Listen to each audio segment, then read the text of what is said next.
5នាទីពី Eon 3និង5នាទីពីប្រលានយន្តហោះថ្មីតម្លៃត្រឹមតែ 10000 ជាងទេបងប្អូនអរគ្នាណាបាទជម្រាបសួរបងប្អូនអរគ្នាបងប្អូនធ្លាប់តែសួរខ្ញុំថាអូនបរិយ HM Lucky Home មាននៅចិត្ត Eon 3ឬក៏ប្រលានយន្តហោះថ្មីអត់បងប្អូនអរគ្នាណាបរិយ HM Lucky Home ត្រៀមនឹងបើកគម្រោងថ្មីគម្រោងទី3ឲ្យបងប្អូនអរគ្នាណាអញ្ចឹងបងប្អូនធ្វើដំណើរពី Eon 3មកដល់ទីតាំងបរិយ HM Lucky Home គម្រោងទី3ត្រៀមនឹងបើកនៅពេលឆាប់ៗនេះបងប្អូនអរគ្នាត្រឹមតែ5នាទីទេបងប្អូនណាអញ្ចឹងបងប្អូនជិះតាមរង្វង់មូលគួរស្រូវបងប្អូនឃើញហើយខាងមុខនេះគឺជារង្វង់មូលគួរស្រូវគឺអ៊ូអរខ្លាំងមែនទែនបងប្អូនអរគ្នាណាអញ្ចឹងបងប្អូនជិះទៅត្រង់បងប្អូនម្ដងវងមូលគួរស្រូវនេះណាបងប្អូនអញ្ចឹងបងប្អូនជិះមកត្រង់បងប្អូនជិះតាមផ្លូវជាតិលេខ2បាទនេះគឺជាផ្លូវជាតិលេខ2ណាបងប្អូនទៅត្រង់បងប្អូនទៅខាងតាកែវអញ្ចឹងបងប្អូនមកដល់ផ្លូវកបាត់ក្រុងទី3កន្លែងស្ពានហ្នឹងណាបងប្អូនអរគ្នាបងប្អូនបត់មកខាងស្ដាំដៃ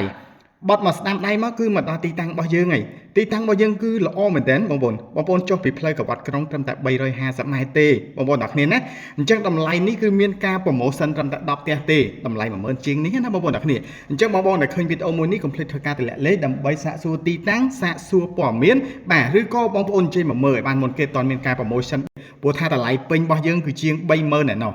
យើងប្រម៉ូសិនជូនបងប្អូនអរគ្នាបើគម្រោងថ្មីគម្រោងទី3នេះបាទត្រឹមតែ10000ជាងទេបងប្អូនអរគ្នាណាបាទហើយមួយទៀតបងប្អូនអរគ្នាពេលដែលបងប្អូនធ្វើដំណើរមកពីខាងពលានយន្តហោះថ្មីណាបងប្អូនអរគ្នានេះគឺជា stop បែបពលានថ្មីអញ្ចឹងបងប្អូនជិះខាងស្ដាំដៃមកត្រឹមតែ5នាទីទេគឺមកដល់ទីតាំងបូរ៉េ HM Lucky Home គម្រោងទី3ដែលយើងត្រៀមនឹងបើកនៅពេលឆាប់ៗនេះឲ្យបងប្អូនអរគ្នាណាអញ្ចឹងសម្រាប់ព័ត៌មានបន្ថែមបងប្អូនអាចឆាតចូល page ឬក៏ទាក់ទងមកលេខទូរស័ព្ទដែលបងប្អូនដាក់នៅលើ caption ខាងលើដើម្បីសាកសួរព័ត៌មានឲ្យបានលម្អិតមុននឹងអញ្ជើញមកមើលបាទឬក៏បងប្អូនអាចឆាតចូល page ដើម្បីទទួលបាននៅតម្លៃពិសេស promotion ពិសេសពីបូរ៉េ HM Lucky Home គម្រោងទី3 5នាទីពីប្រលានយន្តហោះថ្មី5នាទីពី Eon 3បាទពីខ្ញុំបាទដាវីសូមអរគុណនិងសូមជម្រាបលា